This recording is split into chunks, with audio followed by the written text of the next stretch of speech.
if you guys recall the Gustavo Canine Games incident where his network that he partnered with, unfortunately, claimed videos, was claiming all these videos and stuff. And he said that if it wasn't resolved, he was going to delete his account or his channel and all that kind of stuff. Did you find out? And yeah, I was hoping he wouldn't do it because I assumed it would get resolved, but apparently he went through with it and deleted his channel. Oh, dude. Which is highly unfortunate. I kind of thought he wouldn't actually do it, to be honest. Same here. I was like, I thought he would see that it's getting responses and that it would be resolved and he wouldn't have to do that. But I think, I don't know if this person actually got this from him, but I saw someone commented somewhere when I was looking into this, what I suppose was an announcement or a message from him sent somewhere. I don't know where. But if it is, I think this is supposedly what he said. So it says, I can't hold the responsibility and all pressure. My network is helpless and I have been accused and suffering harassed. I asked to leave the network or I'm going to delete my channel. The network has denied my claim, so that's why I deleted my channel. Oh. So his network wouldn't let him go, surprise, surprise, after they screwed up and got the hammer dropped on his channel with all these people hating on him and stuff because thinking it's literally him. Or maybe they don't even care if he actually did or not. They're just like, your channel is the one causing this, get out of here. So his network wouldn't help him. Again, surprise, surprise, multi-channel networks don't give a shit about their creators.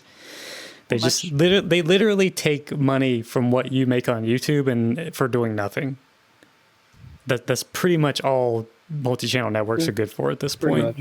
Sometimes you'll get like a benefit of like a subscription to Epidemic Sound. When I was partnered with Curse, that's what they had. So I got Epidemic Sound subscription virtually for free, depending on how much money they took from me anyway, which depends on how much I made because they take a percentage. So it was like what they would get out of what I made was less than what Epidemic Sound would cost me. So I was like, okay, that's a good benefit to be partnered with them. But generally speaking, they don't do anything. They don't help your channel grow. They claim that that's what they're going to do, but they don't.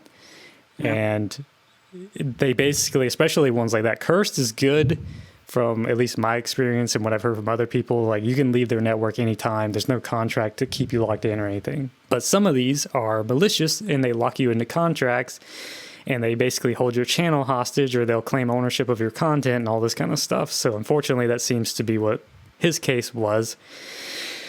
And so his years of effort into YouTube and the whatever he had 3,000, 4,000 something subs and all this stuff just kind of cast to the wayside because he partnered with a network that was underhanded and shitty. Interesting. Yeah. I'm surprised there's not more sad story. Good networks out there. Did he start a new channel? Well, I guess a good network not that profitable.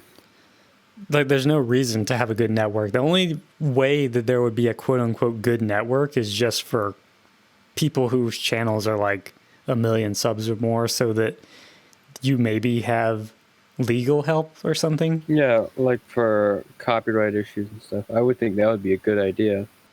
Yeah, that's about the only, it would basically be like an agency or something, I guess, you know, where they help to manage any issues that come up and maybe offer financial assistance for people who are making a lot of money and it's hard for a person to just manage that on their own when they're getting that much money all of a sudden from YouTube or whatever.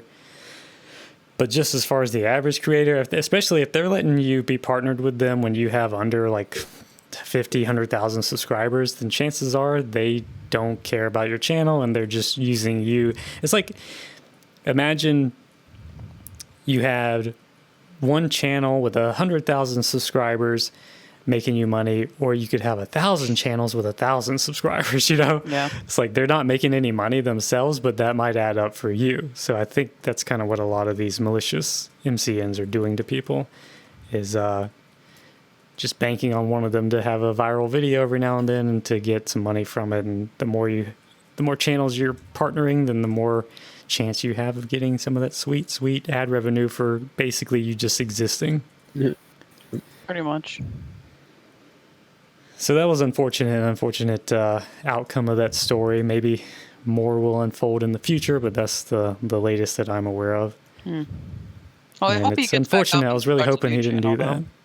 Hopefully. I was really hoping he wouldn't do that because it was obviously not his fault, and just because you're getting hate and stuff doesn't mean you should delete your channel when the issue will probably be resolved, especially.